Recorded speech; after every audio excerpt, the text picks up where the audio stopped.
India Pakistan का अगर एक फुल फ्लेज्ड वॉर हो जाता है तो इंडिया के पास एक ऐसी वॉर स्ट्रेटेजी है जिससे सिर्फ 24 घंटों के अंदर इंडिया पाकिस्तान को घुटनों पर ला सकता है। यस, अगर इसी ऑपरेशन सिंदूर के बाद इंडिया पाकिस्तान के इश्यूज एस्केलेट होते हैं जो कि इंडिया चाहता है, तो इंडिया तैयार है अपनी एक नई मिलिट्री स्ट्रेटेजी के साथ। अभी हाल ही में एक और एस्केलेशन होते हुए दिखा है क्योंकि 8 मई की सुबह को पाकिस्तान ने 15 इंडियन सिटीज, जिन्हें आप स्क्रीन पर देख सकते हो, पर मिसाइल स्ट्राइक करने की कोशिश की थी, स्पेशली मिलिट्री बेसिस पर, जिसे हमारे S-400 air defence system Sudarshan चक्र ने न्यूट्रलाइज कर दिया। इसके रिस्पॉन्स में इंडिया ने इनके इन 9 सिटीज के Chinese made air defence system HQ-9P को ही डिस्ट्रॉय कर दिया। कुछ तो पाकिस्तानी मिलिट्री के ही कैंटोनमेंट्स के डिफेंस सिस्टम्स थे। अब ये एस्केलेशन कैसे हुआ, इसकी स्टोरी इंटरेस्टिंग है क्योंकि यहां पर इंडिया ने एक बहुत ही स्मार्ट मूव खेला। 7 मई 2025 भारत ने ऑपरेशन सिंदूर लॉन्च करके पहलगाम आतंकी हमले का बदला लिया। पहलगाम में शहीद हुए 26 मासूम लोगों के बदले भारत ने 80 आतंकियों को मार गिराया। ऑपरेशन सिंदूर आपको पता ही होगा, भारत के ट्राई फोर्सेस यानी आर्मी, एयरफोर्स और नेवी का एक जॉइंट ऑपरेशन था, बट अभी तक आर्मी और नेवी के एग्जैक्ट रोल्स सामने नहीं आए, बट ये भी पूरी तरह से इन्वॉल्व और तैनात है। जाहिर है इंडिया अपने सारे पत्ते एक साथ नहीं खोलने वाला है। 7 मई की सुबह 1:05 से 1:30 के बीच, यानी कि सिर्फ 25 मिनटों में ही भारत ने पाकिस्तान और POK के इन 9 जगहों पर प्रिसीजन स्ट्राइक्स लॉन्च किए। ये 9 टारगेट्स काफी समय से इंडिया के रेडार में थे क्योंकि ये सब या तो कोई आतंकी संगठन के लॉन्च पैड्स हैं, हेडक्वार्टर्स हैं या फिर ट्रेनिंग कैंप्स हैं। एग्जाम्पल के लिए ये मुरीद के हफीज सईद और उसके ग्रुप LET का किला है, जो आतंकी संगठन ही पहलगाम अटैक और 26/11 के पीछे का मास्टरमाइंड।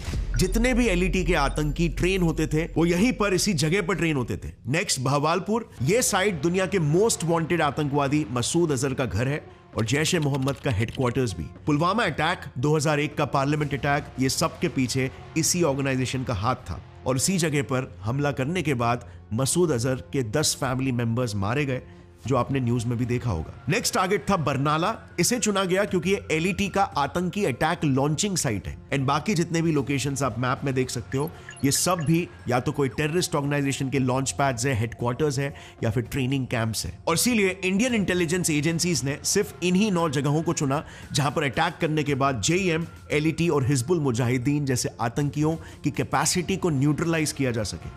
इसका हमने एक पूरा लिस्ट बना रखा है जिसे आप वीडियो को पॉज करके देख सकते हो। अब अगर आप देखोगे ना तो इंडिया ने बहुत ही स्मार्टली अपना दाव चला है क्योंकि अटैक के बाद इंडिया ने स्टेटमेंट में ये क्लियरली कहा है कि हमारे ये सारे अटैक्स एक्सट्रीमली फोकस्ड, मेजर्ड और नॉन एस्केलेटरी थे, यानी कि हमने सिर्फ गुनहगार आतंकियों पर ही हमला किया है। पाकिस्तानी सिविलियंस या फिर पाकिस्तानी मिलिट्री को कोई हानि नहीं पहुंचाई। बट ये ऑपरेशन कंडक्ट किया गया पाकिस्तान के न्यूक्लियर और वॉर थ्रेट्स के बावजूद भी।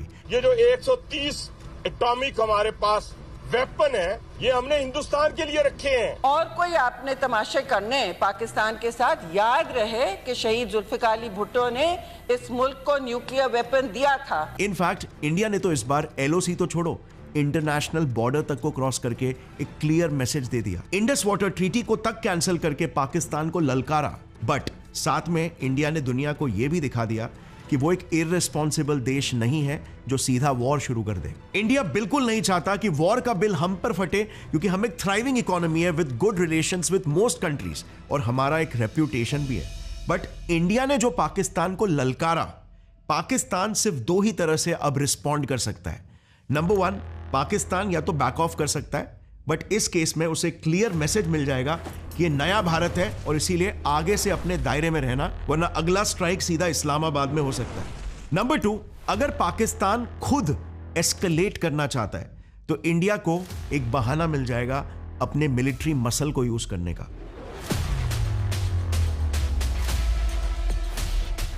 पाकिस्तान के लिए एक ऐसी सिचुएशन क्रिएट कर ली गई है कि पाकिस्तान जो कुछ भी करे, इंडिया के पास उसका एक पावरफुल काउंटर मूव रेडी है जो इंडिया के ही बेनिफिट में होगा। मगर अब ऑपरेशन सिंदूर के बाद पाकिस्तानी प्राइम मिनिस्टर का जरा ये स्टेटमेंट देखना। उन्होंने ऑपरेशन सिंदूर को ब्लेटेंटली एक एक्ट ऑफ वॉर कह दिया। उनका कहना यह है कि ये तो इंडिया के लिए एक टेम्पररी प्लेजर है क्योंकि इसका पलटवार पाकिस्तान बहुत ही जल्द देने वाला है। उनके डिफेंस मिनिस्टर भी ये कह चुके हैं कि Pakistan is ready for an all out war. और अभी जैसे आपने देखा होगा, हाल ही की न्यूज है, पाकिस्तानी आर्मी ने एलओसी को पार करके जम्मू कश्मीर के पूंछ रीजन में क्रॉस फायरिंग करना शुरू कर लिया है, जिसमें 12 सिविलियंस मारे जा चुके हैं। सो अब इस पूरे सिचुएशन को देखकर ऐसा लग रहा है कि ये इशू में भी एस्केलेट हो सकता है, जिसके लिए इंडिया ऑलरेडी तैयार है।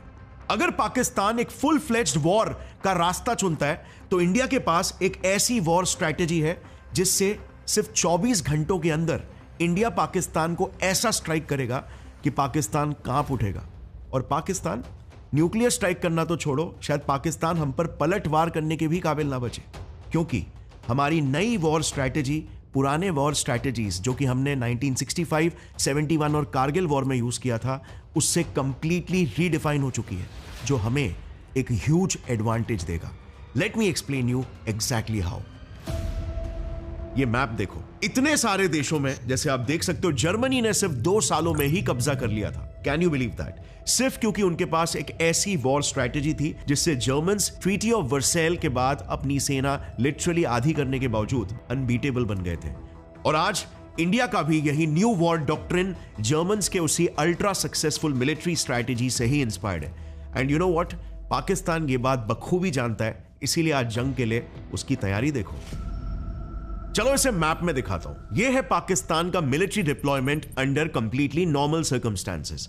लेकिन अब आप सेकंड मैप पर देख सकते हो, इकोनॉमिक टाइम्स ने जब पाकिस्तान के सारे मिलिट्री डिप्लॉयमेंट्स को ट्रैक किया तब पता चला कि पाकिस्तान ने उसके एग्जिस्टिंग बेसिस से फोर्सेस और फाइटर जेट्स को मूव करके या फिर फोर्सेस को हाफ करके बाकी फोर्सेस को मोस्टली पीओके और कराची के तरफ हेवीली डिप्लॉय किया है। इसके पीछे का रीजन मैं आपको बाद में बताऊंगा, बट ये जो येलो डॉट्स दिख रहे हैं ना, वहां पर हाल ही में पाकिस्तान ने हजारों एसएसजी कमांडोज यानी कि अपने सबसे हाईली ट्रेन्ड पाकिस्तानी सोल्जर्स को डिप्लॉय कर रखा है। पर्पल डॉट्स आपको जहां पर भी दिख रहे हैं वहां पर पाकिस्तान ने Chinese made A100 multi barrel rocket launcher और KRL 122 ऐसे खतरनाक लॉन्ग रेंज मिसाइल लॉन्चर्स लगा रखे हैं जो इंडियन फाइटर जेट्स को घुसते ही तबाह कर देने की क्षमता रखते हैं। और जो ब्लू डॉट्स दिख रहे हैं वहां पर पाकिस्तान ने हाईली एडवांस्ड F-16 और JF-17 फाइटर जेट्स को डिप्लॉय कर रखा है जो तेजी से इंडिया में घुसकर मैसिव एयर स्ट्राइक्स कर सकते हैं।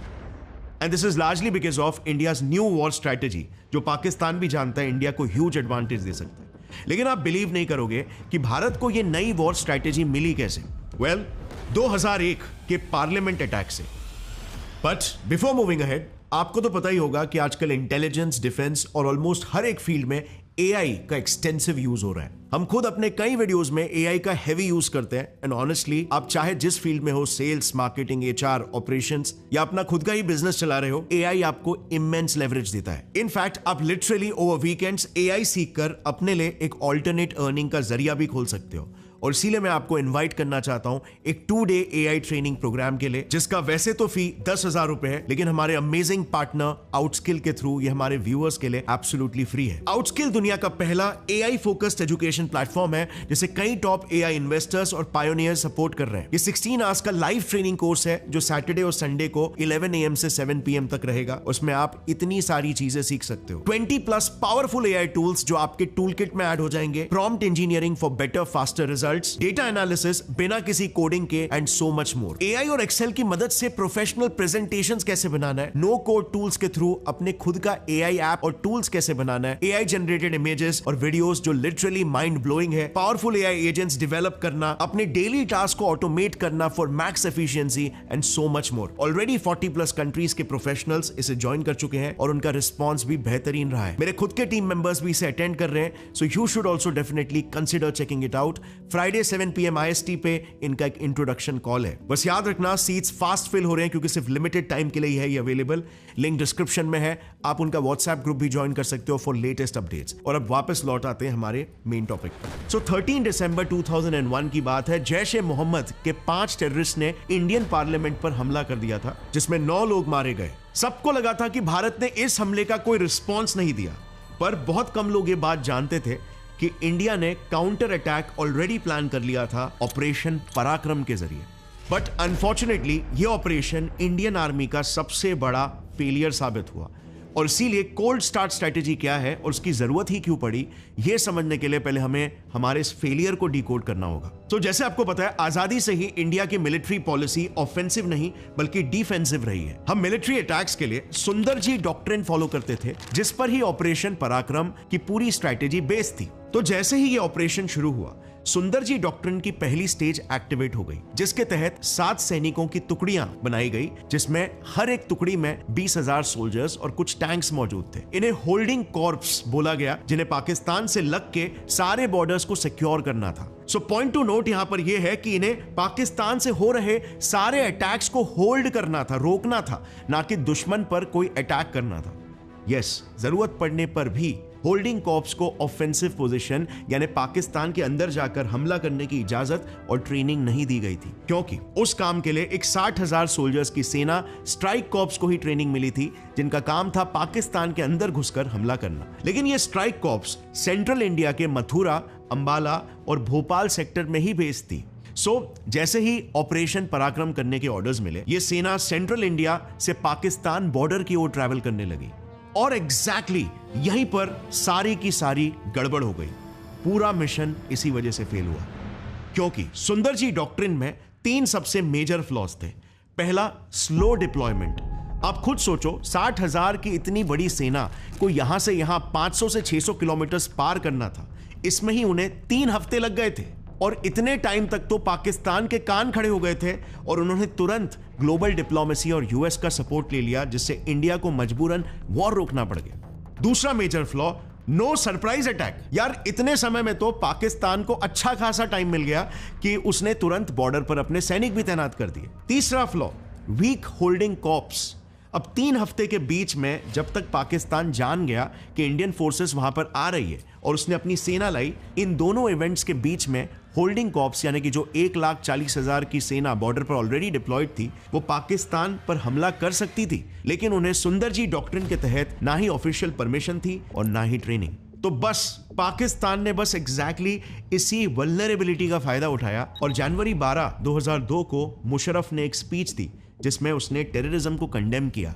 It must be stamped out with the same zeal with which the fight against terrorism is being pursued. इससे इंडिया का काउंटर अटैक जस्टिफाई करना मुश्किल हो गया, क्योंकि इसके बाद भी अगर भारत अटैक करता तो हम एक एग्रेसर की तरह नजर आते। और अंत में 10 महीनों के स्टैंड ऑफ के बाद इंडिया को चुपचाप फोर्सेस को विड्रॉ करना पड़ गया। लेकिन फॉर्चुनेटली इससे हमने एक बात बखूबी सीख ली कि सुंदरजी डॉक्ट्रिन बिल्कुल आउटडेटेड हो चुका है, और स्पेशली पाकिस्तान जैसे नेबर्स के सामने। हम चाहे कितने भी पीसफुल बनने की कोशिश करें, बट अगर हमारा नेबर ही एग्रेसर है तो ऐसे में पीसफुल रहना तो एक वीकनेस होगा। और इसीलिए साल 2004 में भारत ने एक नए डॉक्ट्रिन को ही डेवलप कर लिया, द कोल्ड स्टार्ट डॉक्ट्रिन, जो एक्चुअली में जर्मनी के वर्ल्ड वॉर 2 की मिलिट्री स्ट्रैटेजी ब्लिट्जक्रेग से हेवीली इंस्पायर्ड है। ब्लिट्जक्रेग यानी लाइटनिंग स्ट्राइक जर्मन्स की एक अल्ट्रा सक्सेसफुल वॉर स्ट्रैटेजी थी, जिससे वर्ल्ड वॉर 2 में उन्होंने सिर्फ 2 सालों के अंदर ही पूरे यूरोप को अपने कब्जे में ले लिया था। Can you imagine that? Map में दिख रहे इन सारे देशों को जर्मनी ने सिर्फ एक ब्लिट्जक्रीग स्ट्रैटेजी से ही जीता था। चलो इसे हम फ्रांस इन्वेशन से समझते हैं। वर्ल्ड वॉर 1 के बाद फ्रांस को पहले से यह पता था कि इन फ्यूचर अगर उसे किसी देश से खतरा है तो सिर्फ जर्मनी से, और इसीलिए 1930s में ही उन्होंने आज के $9 बिलियन के जितना पैसा खर्च करके फ्रेंच ईस्टर्न बॉर्डर्स पर उस वक्त की सबसे एडवांस्ड बॉर्डर मैगीनॉट लाइन बनाई। एक ऐसा बॉर्डर डिफेंस सिस्टम जिसमें दर्जन भर के किले बनाए गए थे, जिनको बॉम्ब और टैंक से कुचलना तो छोड़ो, न्यूक्लियर अटैक से भी भेदना मुश्किल था। The Maginot Line was one of the strongest fortifications ever built, with underground railway stations, hospitals, and the ability to withstand nuclear hellfire. ऊपर से वर्ल्ड वॉर 1 में तो आप जानते ही होंगे, जर्मनी के हार के बाद उन्हें मजबूरन अपनी आर्मी को छोटा करना पड़ गया था। सो फ्रेंच आर्मी के सामने जर्मन आर्मी बहुत छोटी थी। Treaty that comes into force at the end of the war limits the German army to a maximum size of 100,000 men, which means that they have 10 divisions, which is a tiny amount if you compare that to the French army of the time, which is about 85 divisions strong. लेकिन Germans ने अपने कम resources को ही अपना सबसे बड़ा weapon बना दिया, और यहीं पर पिक्चर में आई उनकी ब्लिट्जक्रीग स्ट्रैटेजी, जिसका सिंपल आइडिया था स्पीड, सरप्राइज और सिंक्रोनाइज्ड अटैक। 10 मई 1940 फ्रांस अपने मैगिनॉट लाइन के पीछे एकदम कॉन्फिडेंटली बैठा था, सोचकर कि जर्मनी तो यहीं से अटैक करेगा। पर फ्रांस से एक गलती हो गई, उन्होंने जर्मन्स को अंडर एस्टिमेट कर दिया। फ्रांस को पूरा भरोसा था कि आर्डेनस के घने जंगलों को जर्मनी क्या कोई भी आर्मी पार नहीं कर सकती, और वो भी टैंक्स के साथ तो बिल्कुल इम्पॉसिबल है। In fact French marshal Philippe Petain ने तो इन जंगलों को इम्पेनेट्रेबल ही बोल दिया था। बट ब्लिट्जक्रीग की पहली स्ट्रैटेजी ही क्या थी? सरप्राइज। और इसीलिए फ्रांस पे अटैक करने के लिए जर्मन्स ने भी इसी इम्पेनेट्रेबल फॉरेस्ट ऑफ आर्डेनस को ही पेनिट्रेट करके दिखाया। जर्मन्स ने बड़ी सेना नहीं बल्कि छोटी छोटी कम सैनिकों की टुकड़ियां बनाई जो कुछ स्पेसिफिक रोल्स के लिए ही स्पेशलाइज थे। जैसे फॉर एग्जांपल एंट्री करते ही सोल्जर्स ने एक एरो लाइक फॉर्मेशन बनाया जिसमें सबसे आगे थे इंजीनियर्स। इनका काम था जंगल साफ करते हुए रास्ता बनाना जिससे टैंक्स और हैवी इक्विपमेंट्स भी पास हो सके। फिर आर्डेनस जंगल खत्म होते ही वहां पर मेयूज नदी थी, तो नेक्स्ट एक और स्पेशलाइज्ड यूनिट ऑफ इंजीनियर्स को रखा गया जिनका काम ही था उस नदी पर जल्द से जल्द एक ब्रिज तैयार करना। Engineers began building bridges for the armor. फिर इन्हीं इंजीनियर्स के पीछे चल रहा था पैंजर टैंक्स का एक यूनिट जिसमें 600 टैंक्स थे। इस यूनिट का काम था रास्ते में आने वाले सारे फ्रेंच आर्मी पोस्ट को डिस्ट्रॉय करना। अब ऐसे ही और भी कई सारे स्पेशलाइज्ड यूनिट्स थे, बट मैं इसे थोड़ा शॉर्ट में कवर कर रहा हूं just so that you get the gist. Now ब्लिट्जक्रीग की दूसरी स्ट्रैटेजी थी स्पीड। जर्मन्स ने डे एंड नाइट काम करके पर डे 50 किलोमीटर्स अंदर इन्फिल्ट्रेट किया, और इसीलिए जो जंगल फ्रेंच को लगा कि जर्मन्स को 15 दिन लग जाएंगे पार करने में, वो जर्मन्स ने सिर्फ 2 दिनों के अंदर ही पार करके दिखाया। 10 मई 1940 को उन्होंने इन्वेजन शुरू किया। 12 मई को वो म्यूएज नदी पर खड़े थे, और फाइनली जैसे ही फ्रेंच आर्मी को खबर पहुंची और वो रिएक्ट कर पाए, तुरंत अपनी सिंक्रोनाइज्ड अटैकिंग स्किल्स दिखाते हुए जर्मन एयरफोर्स यूनिट ने अपने एक्सट्रीमली लाउड बॉम्बर जेट्स टूकास से फ्रेंच एरियाज पर एयर स्ट्राइक करना शुरू कर दिया, जिससे एक तो पूरे फ्रांस में डर का माहौल ही छा गया, और दूसरी बात फ्रेंच आर्मी सही से काउंटर अटैक भी नहीं कर पाई। अब ये टेक्निक इतनी इफेक्टिव थी कि you won't believe it, but महज 6 हफ्तों में ही जर्मनी ने ऑलमोस्ट पूरे फ्रांस पर कब्जा कर लिया।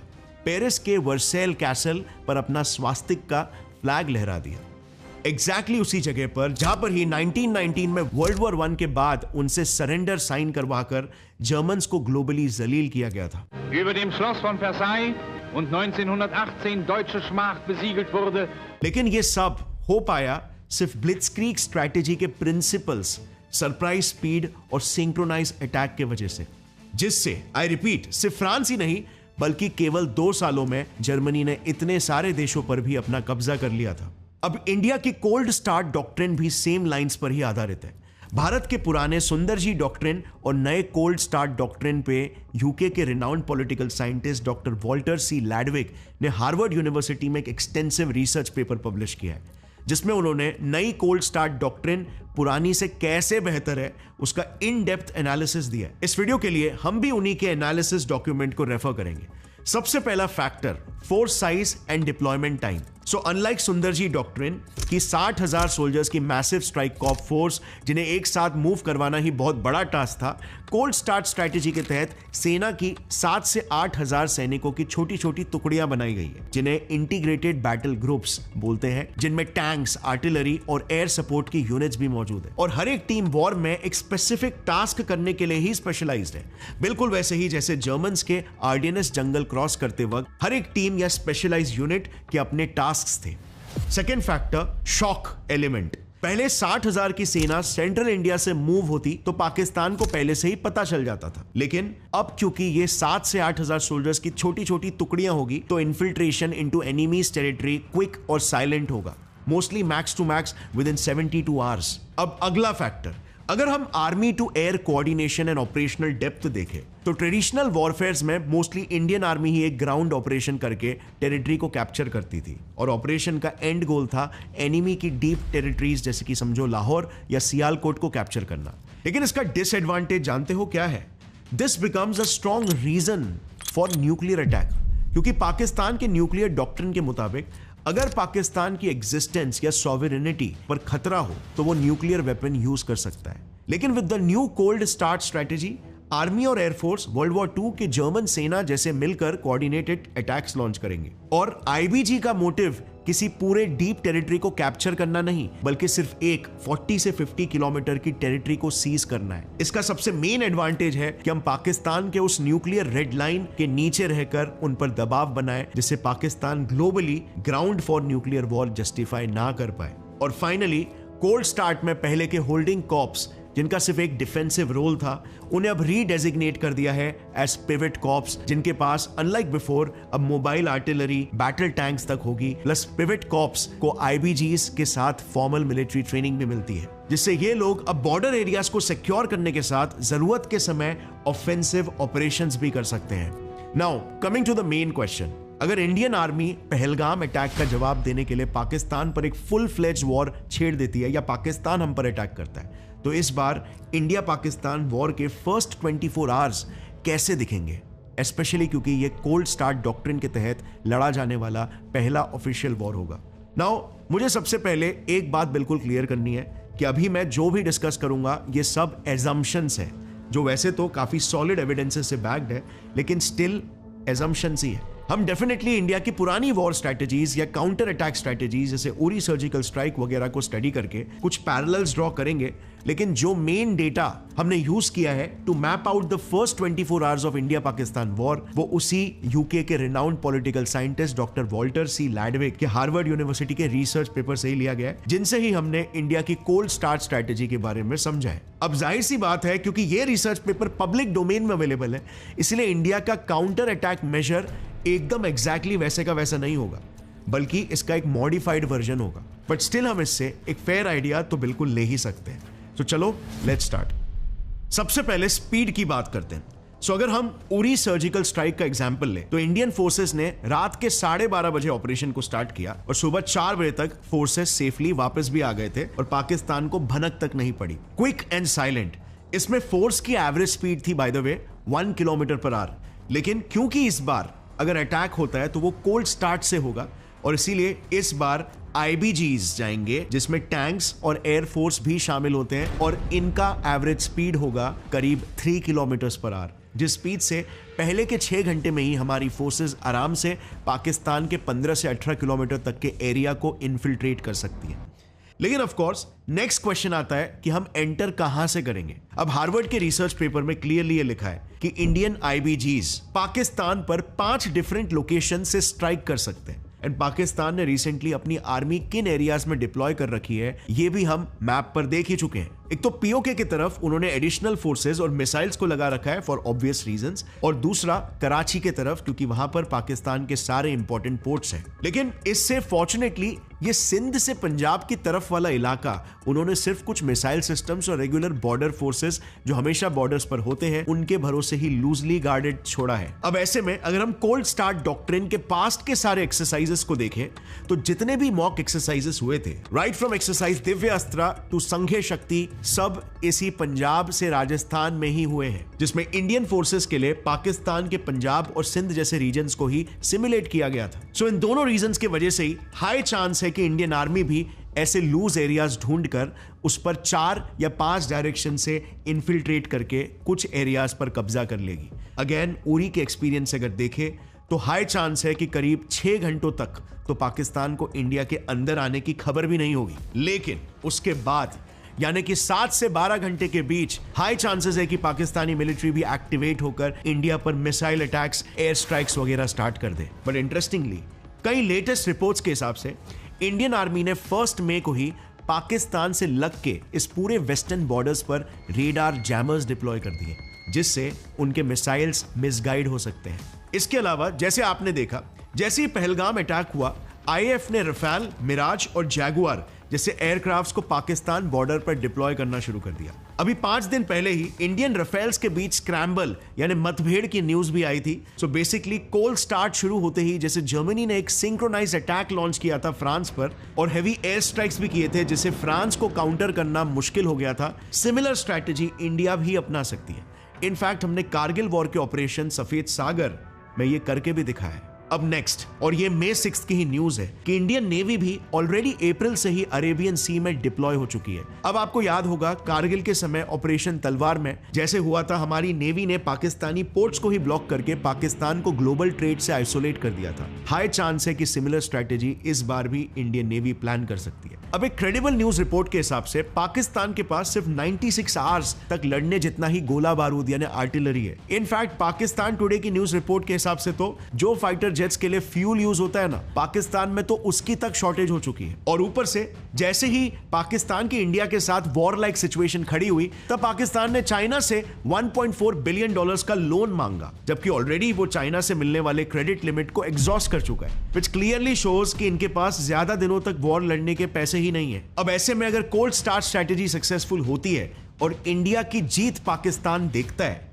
तो इंटरनेशनल मीडिया में पाकिस्तान न्यूक्लियर वॉर की धमकी देने लगेगा। और ये होते ही अगले कुछ ही घंटों में, यानी कि 12 से 24 घंटे में ग्लोबल डिप्लोमेटिक प्रेशर इंडिया पर बढ़ने लगेगा।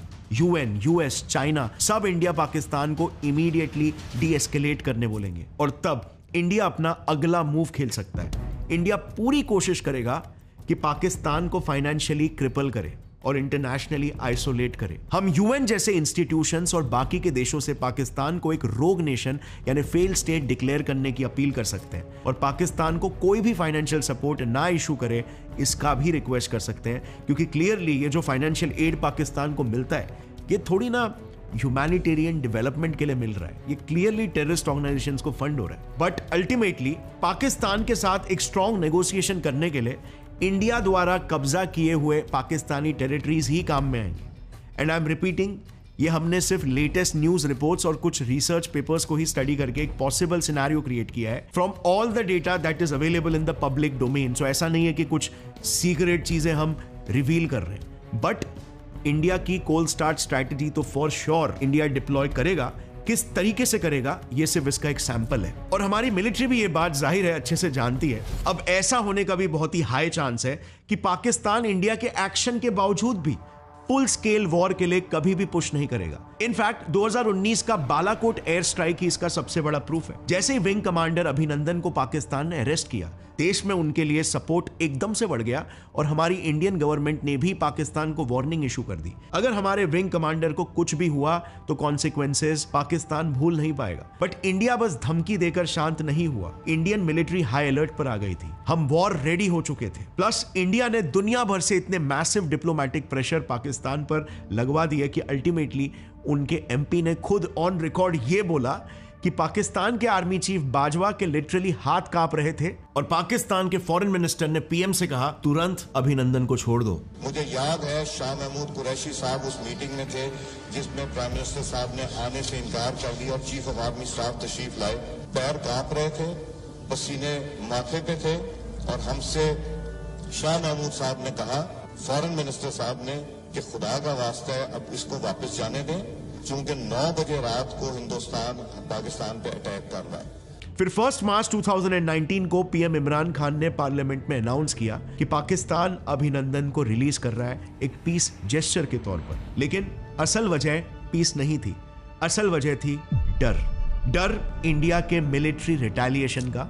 बिकॉज अभी की हमारी जो मिलिट्री पॉलिसी है, पाकिस्तान जानता है कि हम सिर्फ बातें नहीं करते बल्कि हम एक्शन भी लेते हैं, और इसीलिए पाकिस्तान को नॉट ओनली डर था मिलिट्री रिटेलिएशन का बट ऑल्सो ग्लोबल आइसोलेशन का। आज भी पाकिस्तान के यूएस एनवॉय यानी डिप्लोमैट्स ये कह चुके हैं कि हम इंडिया जैसे बड़े कंट्री से लड़ना नहीं चाहते, और भूलो मत इस बार तो यूएस का भी टिल्ट इंडिया की तरफ ज्यादा नजर आ रहा है। और इसीलिए मेरे हिसाब से पाकिस्तान की भलाई इसी में है कि वो एक फुल फ्लेज्ड वॉर के लिए नहीं जाए, but The ball is in the court of Pakistan now. अगर पाकिस्तान ये छोटे मोटे अटैक्स कर रहा है, उसे सीरियसली कंसिडर करना चाहिए कि एक फुल फ्लेज्ड वॉर उसे बहुत ही महंगा साबित हो सकता है। और इस वक्त वैसे भी पाकिस्तान में एक और एक मेजर वल्नरेबिलिटी है। आज के तारीख में पाकिस्तान के कई राज्यों की जनता कुछ खास साथ नहीं दे रही। आप जानते होंगे पाकिस्तान के अलग अलग रीजन्स जैसे सिंध प्रोविंस, खैबर पख्तूनख्वा, बलूचिस्तान, और अभी तो पीओके में भी अचानक से प्रोटेस्ट उभर रहे हैं, टेररिस्ट अटैक्स हो रहे हैं। ये पहलगाम अटैक के बाद से तो एकदम ड्रास्टिकली भी बढ़ गया। इस पर मैंने ऑलरेडी एक डिटेल वीडियो भी बना रखा है जिसे आप यहां पर आई बटन दबाकर देख सकते हो। सो आई होप इंडिया और पाकिस्तान के बीच में एक फुल फ्लेज वॉर कभी ना हो, बट आई ऑल्सो होप कि इवेंचुअली इंडिया को पाकिस्तान के साथ किसी तरफ पीस एस्टैब्लिश करना होगा। क्या उस पीस की कीमत जंग ही होगी? आपको क्या लगता है? नीचे कमेंट्स में लिखना अपनी राय। Thanks for watching. जय हिंद।